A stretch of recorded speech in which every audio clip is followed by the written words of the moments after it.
මේ ස්මාර්ට්ෆෝන් එක ගැන සඳහන් කරද්දී Samsung Galaxy S22 5G smartphone එක ඉතින් ඔයා දන්නවා මේ ඩිවයිස් එක රිලීස් වෙන්නේ 2022 කියන එක පිළිබඳව ඒත් එක්කම වාට මේ වෙද්දී Android 14 software version එකේ ස්මාර්ට්ෆෝන් එකට ලැබෙනවා. ඉතින් මේ ස්මාර්ට්ෆෝන් එකේ තියෙන දේවල් ගැන කතා කරනවා ඒත් එක්කම ඔයාට මිලදී ගැනීමේ ඔප්ෂන් එක හෝ එක්ස්චේන්ජ් කිරීමේ පහසුකමද මේ ඩිවයිස් එකට වාට ලබා ගන්න පුළුවන්කම තියෙනවා. හරි මුලින්ම කතා කරමු ඩිවයිස් එකේ තියෙන බෑක් ඩිසයින් එක. ඉතින් ඔයා දන්නවා මේ ස්මාර්ට්ෆෝන් එකට ලැබෙන්නේ Samsung ලගේ S series එකේ තියෙන කැමරා ඩිසයින් එකක් විදියට එන ලස්සන ට්‍රිපල් කැමරා සෙටප් එකක් මේ ස්මාර්ට්ෆෝන් එකට ලැබෙනවා. ඒත් එක්කම අපිට ෆ්ලෑෂ් ලයිට් එක සාමාන්‍ය විදිහට බලා ගන්න හම්බ වෙන අතරම ඩිවයිස් එකේ තියෙන මිටිල් එක පැත්තෙන් සලහන් කරද්දී ඔයාලට මේ ස්මාර්ට්ෆෝන් එකට හම්බ වෙනවා ග්ලාස් බෑක් සයිඩ් එකක්. ඊට අමතරව ග්ලාස් බෑක් සයිඩ් එක සමගම ෆ්‍රේම් එක පැත්තෙන් වාට ඇලුමිනියම් ෆ්‍රේම් එකක් තමයි වාට කැමරා ඩිසයින් එකත් එක්කම අපිට බලා ගන්න පුළුවන්කම තියෙන විදිහට ඇලුමිනියම් ෆ්‍රේම් එකක් ස්මාර්ට්ෆෝන් එකට ලැබෙනවා. සහ ඩිවයිස් එකේ බෑක් ඩිසයින් එකට කොහොමත් වාට ප්‍රොටෙක්ෂන් එකක් හම්බ වෙනවා. මොකද මේ ස්මාර්ට්ෆෝන් එක ලැබෙන්නේ ෆ්ලැග්ෂිප් ගණයකට අයිති වෙන ඩිවයිස් එකක් විදිහට අපිට 2022 ආපු ෆ්ලැග්ෂිප් ඩිවයිස් එකක් විදිහට වාට මේ ඩිවයිස් එක ගන්න හැකියාව තියෙනවා. ඒත් එක්කම මිටිල් එක වාට Gorilla Glass Victus Plus කියන high material එකෙන් high protection එකෙන් තමයි ස්මාර්ට්ෆෝන් එකේ තියෙන back design එකට මෙන්න වාට ඩිස්ප්ලේ එකටත් හම්බ වෙනවා කොහොමත්.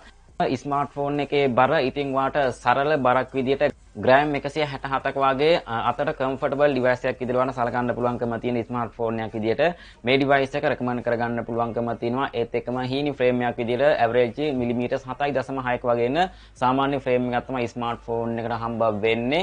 එතකොට ස්පීකර්ස් ඔයාලට කොහොමත් මේකට ස්ටීරියෝ සවුන්ඩ් එක්ස්පීරියන්ස් පහසුකම් මෙන්න Dolby Vision වගේ ඔප්ෂන් ද ස්මාර්ට්ෆෝන් එකට ගන්න පුළුවන්කම තියෙනවා. Dolby Atmos වගේ පහසුකමද ඇතුළත්ව. එතකොට SIM එක ඉතින් ඔයාලට SD කාඩ් එකක් කොහොමද භාවිතා කරන්න පුළුවන්කමක් හම්බ වෙන්නේ නැහැ. නමුත් ඔයාලට සාපේක්ෂව හොඳ ඉන්ටර්නල් ස්ටෝර් එකක්ද ඇතුළත්. ඩිවයිස් එකේ SIM එක නැනෝ SIM පහසුකම සහ අපිට eSIM පහසුකම ස්මාර්ට්ෆෝන් එකට ලැබෙන අතර Dolby Standby SIM භාවිතා කරන්න පුළුවන්කම තියෙන විදිහට ස්මාර්ට්ෆෝන් එකේ තියෙන IP රේටින් එක පැත්තෙන් වාට IP68 water and dust certification option එකද ස්මාර්ට්ෆෝන් එකට හම්බ වෙනවා. මේවත් එක්කම වාට කූලින් සිස්ටම් එක අපිට ඇවරේජ්ලි ස්මාර්ට්ෆෝන් එකට හම්බ වෙනවා. Vapor chamber කියන කූලින් සිස්ටම් එකෙන් තමයි ස්මාර්ට්ෆෝන් එක බල ගැන්වෙන්නේ. සාමාන්‍ය හීට් එකක් තමයි ස්මාර්ට්ෆෝන් එකට වාට බලාපොරොත්තු වෙන්න පුළුවන්කම තියෙන්නේ. ඒ කියන්නේ සාමාන්‍යම ඩිවයිස් එකක් විදිහට. ඉතින් වාට වැඩි පම්පෝරි ගහන්න නැහැ. උපරිම කෙටියෙන් කතා කරනවා ඩිවයිස් එකේ තියෙන ඩිස්ප්ලේ එක. හරි කතා කරන්න මිලදී ගන්නේ කොහොමද කියන එක පිළිබඳව ඔයාලට මෙන්න මේ පහළ කමෙන්ට් බොක්ස් එකේ පින් කරලා තියෙන වාසිය කට්ටියට සඳහන් කරගන්න පුළුවන්කම තියෙන විදිහට මිලදී ගන්නේ කොහොමද කියන එක පිළිබඳව SKN මොබයිල් එකට කතා කරලා ඔයාලට මේ ඩිවයිස් එක අඩු මුදලකින් මිලදී ගැනීම හැකියාව තියෙනවා සහ එක්ස්චේන්ජ් කිරීමේ පහසුකම සහ ඔයාලට ගෙදෙට්ටම ගෙන්වා ගැනීමේ ඔප්ෂන් ද ඇතුළත් අවශ්‍ය කට්ටිය කතා කරලා වැඩිදුර විස්තර ගන්න පුළුවන් ඔයා කොහොමද ස්මාර්ට්ෆෝන් එකක් මිලදී ගන්න කියන එක පිළිබඳව හරි ඩිස්ප්ලේ එක ඉතින් ඩිස්ප්ලේ ගැන සඳහන් කරද්දී මේ ස්මාර්ට්ෆෝන් එකට හම්බ වෙන්නේ පංචෝල් කටවුට් එකක් සහිතව එන ෆුල් කටවුට් එකෙන් සමගම බලා ගන්න පුළුවන්කම තියෙන අඟල් 6.1 ඉන්චස් ඩයිනමික් AMOLED 2x සපෝට් කරන ඩයිනමික් පැනල් එකක් තමයි මේ ස්මාර්ට්ෆෝන් එකට හම්බ වෙන්නේ. ඉතින් අනිවාර්යයෙන්ම channel එක subscribe කරන්න අලුත් කෙනෙක් නම් ඉතින් ඔයාලට device එකේ තියෙන display quality sharpness බව dark quality saturate colors කොහොමද කියන එක ගැන පම්පුරි ගහන දෙයක් නැහැ. ස්මාර්ට්ෆෝන් එක හොඳම තත්ත්වයේ condition බලා ගන්න පුළුවන්. display එකේ තියෙන colors වලින් ඒත් එක්කම display refresh rate එක හම්බ වෙනවා. hertz 120ක වගේ refresh rate එකක් ස්මාර්ට්ෆෝන් එකට හම්බ වෙනවා. මේවත් එක්ක HDR10 Plus වගේ ඔප්ෂන් ද ස්මාර්ට්ෆෝන් එකේ ඩිස්ප්ලේ කලර්ස් පැත්තෙන් වාට බලා ගන්න හම්බ වෙනවා. එතකොට ඩිස්ප්ලේ බ්‍රයිට්නස් එක වාට ඇවරේජ්ලි 730ක වගේ normal quality එකකින් සමාන්විතව maximum rate එක අවුල් වගේ භාවිතා කරද්දී අපිට peak brightness level එක 7300ක වගේ එන quality එකක් තමයි එළියක් තමයි මේ ස්මාර්ට්ෆෝන් එකෙන් වාට බලා ගන්න හම්බ වෙන්නේ. එතකොට pixel resolution හම්බ වෙනවා 1080ට 2340 කියන pixel range එකෙන් සමාන්විතව එන අඟලකට pixel 425ක වගේ එන PPI density එකක් තමයි ස්මාර්ට්ෆෝන් එකේ pixel density පැත්තෙන් වාට හම්බ වෙන්නේ. මේවත් එක්කම හම්බ වෙනවා Coring Gorilla Glass Victus කියන Victus Plus කියන high material එකෙන් සමාන්විතව display protection එකක්ද මේ ස්මාර්ට්ෆෝන් එකට වාට display ආවරණය මෙන්ම back design එකටද හම්බ වෙනවා. ඉතින් වාට display එකේ තියෙන smooth ගතිය, sharpness බව, හොඳ saturate color එකක්ද මේ ස්මාර්ට්ෆෝන් එකෙන් ගන්න පුළුවන්කම තියෙනවද නේද කියන එක පිළිබඳව ආයෙ කියන්න දෙයක් නැහැ. මොකද Samsung ලගේ තියෙන display quality එක කොහොමද කියන එක පිළිබඳව කොහොමද දන්නවා ඇති.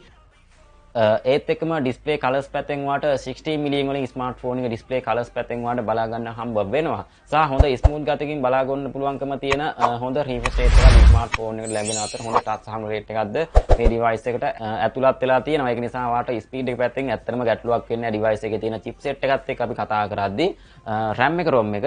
ඉතින් ස්මාර්ට්ෆෝන් එකේ RAM එක ROM එක වාට හම්බ වෙනවා මේ ඩිවයිස් එකට 8GB RAM එකකින් තමයි ස්මාර්ට්ෆෝන් එක බලගන්න වෙන්නේ. මේවත් එක්ක වාට virtual RAM එකක්ද ඇඩ් වෙනවා. 8GB දක්වා extend කිරීමේ හැකියාවද ලැබෙන අතර RAM එක පැත්තෙන්. එතකොට ROM එක 128GB සහ 256 වලින් ස්මාර්ට්ෆෝන් එකේ maximum ROM එක හම්බ වෙනවා. සහ Android version එක Android 14 මේ විදිහට මිලදී ගැනීමේ හැකියාව තියෙනවා device එකට. එතකොට chipset එක කොහොම නමුත් වාට ලංකාවේදී Qualcomm Snapdragon 8 Gen 1 කියන 4 nanometers වලින් support කරන flagship performance speed එකක් සහිතව එන octa-core processor එකක් තමයි ස්මාර්ට්ෆෝන් එකට හම්බ වෙන්නේ. clock speed එක MHz 2800ක වගේ speed එකකින් සමන්විතව Adreno 730 කියන graphic version එක තමයි ස්මාර්ට්ෆෝන් එකට හම්බ වෙන්නේ. ඉතින් ඔයාලට powerful chipset එකක් විදිහට හඳුන්වන්න පුළුවන්කම තියෙන ස්මාර්ට්ෆෝන් එකට කොහොමත් හම්බ වෙනවා. Antutu benchmark පැත්තෙන් කතා කරලා දුන්නත් ඉතින් ඔයාලට averagely ලක්ෂ 10කට වඩා අධික ස්කෝර් එකක් මේ ස්මාර්ට්ෆෝන් එකට හම්බ වෙනවා. සාමාන්‍ය මේ device එකේ තියෙන chipset එකත් එක්ක එතකොට Antutu benchmark ස්කෝර් එක පැත්තෙන් කතා කරද්දී අපිට xiaomi 12 Pro smartphone එකට එතකොට Samsung Galaxy S22 Plus එකට xiaomi 12 එකට Realme GT2 Pro වගේ ස්මාර්ට්ෆෝන් වලටත් මේ chipset එක ලැබෙනවා. Motorola Edge Plus 2022 වගේ version වලට සහ S30 Nubia Red Magic 7 කියන ස්මාර්ට්ෆෝන් වලටද වාට මේ ස්මාර්ට්ෆෝන් එකට ලැබෙන chipset එක අපිට බලා ගන්න හම්බ වෙනවා. average වාට හොඳ තත්ත්වයේ conditions බලා ගන්න හම්බ වෙන fast performance බලාපොරොත්තු වෙන්න පුළුවන්කම තියෙන හොඳ chipset එකක්ද ස්මාර්ට්ෆෝන් එකට ලැබෙන නිසා ඉතින් වාට gaming වලටද ස්මූත් ගතියෙන් භාවිතා කරන්නද මල්ටිටාස්කින් පැත්තටද වාට හොඳ තත්ත්වයේ ස්පීඩ් එකක් මේ ස්මාර්ට්ෆෝන් එකෙන් ගන්න පුළුවන්කම තියෙනවා මේ වෙද්දී උනත් ඉතින් වාට වැඩි පම්පෝරි ගන්න ඇවරේජ්ලි හොඳ තත්ත්වයේ ස්පීඩ් එකක් බලාපොරොත්තු වෙන්න පුළුවන්කම තියෙන lag නොවි වාට ෆාස්ට් අගයකින් ෆ්ලැග්ෂිප් එක්ස්පීරියන්ස් එකක් ගන්න පුළුවන්කම තියෙන ස්මාර්ට්ෆෝන් එකක් තමයි මේ ඩිවයිස් එකේ තියෙන chipset එකට වාට කොහොමත් හම්බ වෙන්නේ ඒත් එක්කම මේ ස්මාර්ට්ෆෝන් එකේ තියෙන කැමරා සෙටප් එක ඉතින් අපිට ට්‍රිපල් කැමරා සෙටප් එකක් ස්මාර්ට්ෆෝන් එකට හම්බ වෙනවා මේන් කැම් එක පැත්තෙන් සඳහන් කරද්දී මේ ස්මාර්ට්ෆෝන් එකට හම්බ වෙනවා මෙගාපික්සල් 50ක ලෙන්ස් එකක්. ඉතින් වාට මෙගාපික්සල් 50ක aperture එක f1.8 වලින් wide lens එකක් හම්බ වෙනවා. ඒත් එක්කම main lens එකට වාට OIS පහසුකම සහ මෙගාපික්සල් 10ක aperture එක f2.4 telephoto lens එකක්. ඉතින් වාට මෙගාපික්සල් 10 lens එකකට හම්බ වෙනවා OIS පහසුකම. optical zoom පහසුකම වාට 3x දක්වා zoom පහසුකම ස්මාර්ට්ෆෝන් එකට අන්තර්ගත වෙනවා. ඒත් එක්කම මෙගාපික්සල් 12ක aperture එක f2.2 ultra wide lens එකක්ද ඇතුළත්ව super studio වගේ පහසුකම ස්මාර්ට්ෆෝන් එකට හම්බ වෙනවා. features පැත්තෙන් කතා කරද්දී සාමාන්‍ය විදියට night mode එක auto focus පහසුකම portrait mode එක pro mode එක AI scene detection එතකොට continuous shooting එක panorama පහසුකම HDR පහසුකම touch focus white balance settings වගේ ස්මාර්ට්ෆෝන් එකට කොහොමත් හම්බ වෙනවා OIS පහසුකම ඉතින් ස්මාර්ට්ෆෝන් එකට කොහොමත් ලැබෙනවා optical image stabilization පහසුකම සහ electronic stabilization පහසුකම මේ ස්මාර්ට්ෆෝන් එකට ඇතුළත් කරලා තියෙනවා කැමරා පැත්තෙන් උනත් ඉතින් වාට ඩිවයිස් එකේ ප්‍රයිස් රේන්ජ් එකත් එක්ක වාට හොඳ තත්ත්වයේ එක්ස්පීරියන්ස් එකක් ගන්න පුළුවන්කම තියෙන විදිහට හොඳ කැමරා සෙටප් එකක්ද ස්මාර්ට්ෆෝන් එකට ලැබෙනවා මේවත් එක්ක වාට ඔප්ටිකල් zoom පහසුකම වාට 3x දක්වාද ඩිජිටල් zoom පහසුකම පැත්තෙන් මැක්සිමම් zoom පහසුකම 30x දක්වා උපරිම zoom quality එකක් මේ device එකේ තියෙන කැමරාවෙන් වාට උපරිම zoom quality එකක් ගන්න පුළුවන්කම තියෙනවා ඒත් එක්කම video recording පහසුකම හම්බ වෙනවා 8K 24 fps දක්වා maximum video recording පහසුකම video quality පැත්තෙන් වාට ගන්න පුළුවන්කම තියෙනවා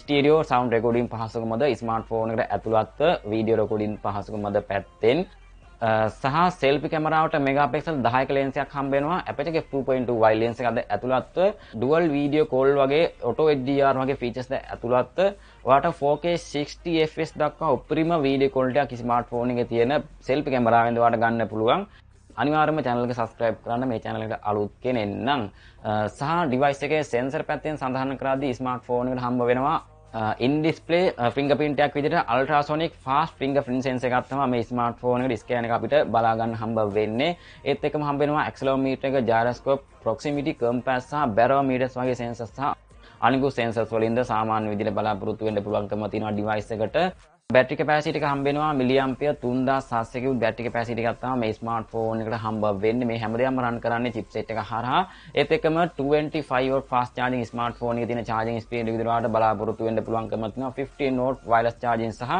4.5 watt reverse wireless charging ද ස්මාර්ට්ෆෝන් එකට ඇතුළත්ව device එකේ price range එක ඔයාලට පහළ comment box එකේ pin කරලා තියෙනවා. ඒත් එක්කම ඔයා වීඩියෝ එක බලන වෙලාව අනුව අනිවාර්යයෙන්ම price range එක වෙනස් වීමකින් සහිතවයි. අවශ්‍ය කට්ටිය කතා කරන්න. ඒත් එක්කම අනිවාර්යයෙන්ම channel එක subscribe කරලා නැත්නම් channel එකත් එක්ක සම්බන්ධ වෙන්න. මේ device එක ඔයාලට කොහොමද කියන එක පිළිබඳව අනිවාර්යයෙන්ම comment box එකේ comment එකක් දාන්න. ඔයාලට කොහොමද කියන එක පිළිබඳව. ඉතින් මේ වගේම තවත් සුපිරිම phone review එකක් එනවා. ඉතින් ඔක්කොටම පුස්සන්න ඇදී පිටයි පරිස්සමෙන්ම ඉන්න.